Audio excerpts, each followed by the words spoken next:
சொல்லும் மதத்திற்கொரு நீதி சொல்லும் பெரியாரிய பகுத்தறிவை இந்த காணொளியில் பார்ப்போம். 2 குழந்தைகளுக்கு மேல் பெற்றுக்கொண்டால் அரசு பணி கிடையாது, தேர்தலில் போட்டியிட முடியாது என்பது போன்ற சில சட்டங்கள் பாஜக ஆளும் சில மாநிலங்களில் கொண்டு வரப்பட்டுள்ளது. நாட்டின் நலன் மீதான அக்கறையில் கொண்டு வரப்பட்ட இத்தகைய சட்டங்களுக்கு வீரமணி உட்பட ஏனைய தீக்க ஆசாமிகள் மதச்சாயம் பூசினார்கள். அது எவ்வளவு முட்டாள்தனமென இந்த காணொளியின் இறுதியில் தெளிவாகும். 17/7/2021 நாள் விடுதலை ஞாயிறு மலரில் வந்த கேள்வி பதில் இது. கேள்வி: மக்கள் தொகை பெருக்கம் நாட்டின் வளர்ச்சிக்கு பெருந்தடையாக இருக்கும் என்றும் அதனை கட்டுப்படுத்த ஒன்றிய மாநில அரசுகள் முயற்சி மேற்கொள்ள வேண்டும் என்றும் சமுதாய விஞ்ஞானி பெரியார் 70 ஆண்டுகளுக்கு முன்பே கூறியதை தற்போது உத்தரப்பிரதேச முதல்வர் யோகி ஆதித்யநாத் வலியுறுத்துவது எதை காட்டுகிறது? சி. முனியம்மாள் என்பவர் கேட்ட கேள்வி அது. அதற்கு வீரமணி தந்த பதில்: தந்தை பெரியார் கூறிய கருத்துக்கு உள்நோக்கம் இல்லை. ஆனால் ஊபி முதல்வர் வேறு எதையோ நினைத்து இப்படி செய்கிறார். எந்த செயலும் உள்நோக்கத்தோடு செய்தால் அது மதிப்பிழக்கக்கூடும் என்கிறார் வீரமணி. ஊபி முதல்வர் வேறு எதையோ நினைத்து இப்படி செய்கிறார் என சொல்லும் வீரமணி அதை தெளிவாக சொல்ல வேண்டியது தானே. அப்போதுதானே அந்த பதில் முழுமை பெறும். கிசுகிசுவா எழுதுகிறார். இப்படி அரைகுறையாக அரைவேக்காட்டுத்தனமாக பதில் தந்தால் எப்படி? கோடிட்ட இடத்தை நிரப்புக என தேர்வுத்தாளில் தருவது போல் நீங்களே பதில் நிரப்பி கொள்ளுக என்கிற ரீதியில் பதிலளித்தால் எப்படி ஐயா ஆசிரியர் வீரமணி? முஸ்லிம்களை மனதில் கொண்டுதான் இம்மாதிரியான சட்டங்கள் என்பதாக கூறிய வீரமணி எதிர்பார்த்த மாதிரி முஸ்லிம்கள் இந்த சட்டத்தால் பதவிகளை, வேலை வாய்ப்பை இழந்தார்களோ இல்லையோ, பாஜகவை சேர்ந்தவர்களே கவுன்சிலர் பதவியை இழந்துள்ளனர். மேற்கண்ட சட்டத்தை முஸ்லிம்களுக்கு எதிரானதாக திருத்து கூறிய வீரமணியோ இதர தீக்க ஆசாமிகளோ இப்போது என்ன பதில் சொல்வார்கள்? பாஜகவினர் பதவி இழந்தால் அதனை உடனே செய்தியாக்குகிற விடுதலை இப்போது ஏன் இந்த செய்தியை வெளியிடவில்லை? இதுபோல் சிறுபான்மை சமூகத்தினரின் பதவி பறிக்கப்பட்டிருந்தால் சிறுபான்மையினருக்கு எதிரான சதி என ஒப்பாரி வைக்க தயங்கி இருக்க மாட்டார். சட்டம் தன் கடமைகளை செய்கிறது என்கிற புத்தி சிறிதுமின்றி 3வது குழந்தையை பெற்ற பாஜக கவுன்சிலர்கள் தகுதி நீக்கம்.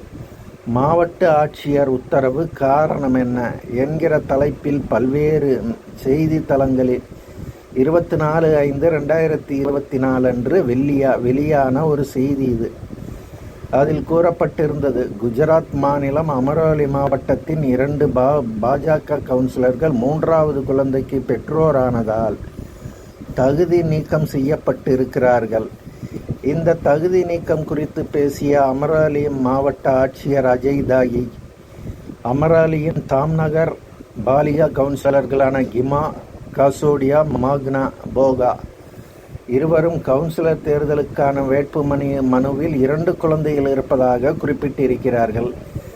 ஆனால் தற்போது அவர்கள் 3வது குழந்தைக்கு பெற்றோராகி இருப்பதாக தகவல் கிடைத்தது. குஜராத் மாநில முனிசிபல் சட்டப்பிரிவு 11(1)H படி 3 குழந்தை இருப்பவர் கவுன்சிலராக பதவி வகிக்க முடியாது. கடந்த ஆண்டு இருவருக்கும் குழந்தை பிறந்ததால் கிமா காசோடியா 2023 மே 10 முதலும் மேக்னா போகா 2023 மார்ச் 17 கவுன்சிலர் பதவியை இழக்கிறார்கள் என குறிப்பிடப்பட்டிருக்கிறது. இது தொடர்பாக 3வது குழந்தைக்கு தந்தையான கிமா காசோடியா தேர்தலில் போட்டியிடும்போது 3 குழந்தைகள் இருக்கக்கூடாது, பதவிக்கு வந்தது 3வது குழந்தை பெற்றுக்கொள்வதில் எந்த சிக்கலும் இல்லை என நினைத்தேன். இது தொடர்பாக விரிவான ஆலோசனை தேவைப்படுகிறது. ஆட்சியரின் ஆணை கிடைத்திருக்கிறது. எனவே ஆலோசனைக்கு பிறகு அடுத்த கட்ட நடவடிக்கை தொடரும் என தெரிவித்திருக்கிறார். பாஜக கவுன்சிலரான மேக்னா போகாவின் கணவர் அரவிந்த், ஆட்சியரின் ஆணையை ஏற்கிறோம்.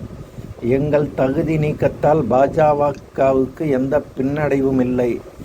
பணியில் இருக்கும்போது தான் எங்களுக்கு 3வது குழந்தை பிறந்தது.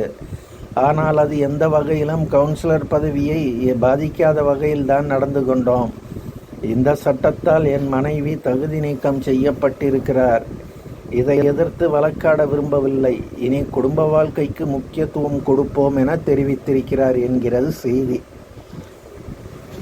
தான் பதவி இழந்ததை சுயநலமாக தனக்கு எதிரான சதி என்றெல்லாம் காட்டி ஈனர்களை போல் அரசியல் பிழைப்பு நடத்தாமல் சட்டம் தன் கடமையை செய்துள்ளது, அதனை ஏற்கிறோம் என கூறுகிற நபரல்லவா தேசத்திற்கு தேவையானவர், அரசியல் களத்திற்கு தேவையானவர். எந்த சட்டமாவது பெரும்பான்மை சமூகத்திற்கு ஒருவாறாகவும் சிறுபான்மை சமூகத்திற்கு ஒருவாறாகவும் உள்ளதா? கிடையாதே. இவர்கள் எந்த சட்டத்தை சிறுபான்மை சமூகத்தினருக்கு எதிரானது என கூறி ஓலமிட்டார்களோ அந்த சட்டத்தால் பெரும்பான்மை சமூகம்தான் தண்டனை அனுபவித்து உள்ளது. இதை கண்டுணர்ந்து எதிர்காலத்தில் பேசுவாரா கி. வீரமணி? இன்னும் ஒரு உதாரணம் சொன்னால், திகாவினரின் பழுதுபட்ட மூளை சீரடைய வாய்ப்புள்ளது. மத்திய பிரதேசத்தில் 2 குழந்தைகளுக்கு மேல் பெற்று பதவி இழந்த 2 நீதிபதிகள் என்கிற தலைப்பில் 26/9/2017 தேதி மாலைமலர்.comமில் வந்த செய்தி ஒன்று. மத்திய பிரதேச மாநிலத்தில் அரசு ஊழியர்கள், நீதித்துறையில் பணியாற்றுவோர்கள் 2க்கு மேல் பிள்ளை பெற்றால் அவர்களை பதவி நீக்கம் செய்யும் சட்டம் அமலில் உள்ளது. இந்த சட்டத்தின் கீழ் முதல் முறையாக நடவடிக்கை எடுக்கப்பட்டு 2 நீதிபதிகள் பதவி நீக்கம் செய்யப்பட்டனர். ஒருவர் குவாலியர் கூடுதல் மாவட்ட பயிற்சி நீதிபதி மனோஜ்குமார், மற்றொருவர் கபல்பூர் கூடுதல் மாவட்ட பயிற்சி நீதிபதி அஸ்ரப் அலி. இவர்கள் இருவரும் சட்டத்தை மீறி 3வது பிள்ளை பெற்றனர். இதையடுத்து போபால் ஐகோர்ட் தலைமை நீதிபதி தலைமையிலான குழு விசாரணை நடத்தி இருவரையும் பதவி நீக்கம் செய்து உத்தரவிட்டது என்கிறது செய்தி. பதவி நீக்கம் செய்யப்பட்டவரில் ஒருவர் பெரும்பான்மை சமூகம், இன்னொருவர் சிறுபான்மை சமூகம். இந்த செய்தியிலிருந்து என்ன தெரிகிறது? சிறுபான்மை சமூகம் என்பதால் பழிவாங்கப்படவும் இல்லை, பெரும்பான்மை சமூகம் என்பதால் எந்த விதிவிலக்கும் இல்லை. சட்டத்தின் முன் அனைவரும் சமம் என விளங்கிக் கொள்ள முடிகிறது இல்லையா? ஆனால் கி. வீரமணிக்குத்தான் இந்த உண்மை தெரியாமல் யாருக்கோ எதிரானது என குடும்ப கட்டுப்பாடு பற்றி பேசினால் அரட்டுகிறார். எந்த சட்டமும் மதத்திற்கு ஒரு நியாயம் கற்பிக்கவில்லை. ஆனால் பகுத்தறிவாதி என சொல்லிக் கொள்கிறவன்தான் மதத்திற்கு ஒரு நியாயம் பேசி தன் பங்குக்கு பிரிவினையை வளர்க்கிறார். இனிமேலாவது பொறுப்புணர்ந்து பேசுவார்களா? ஈவே ராமசாமியின் புத்தியில் சிந்திக்கும் திராவிடவாதிகள்.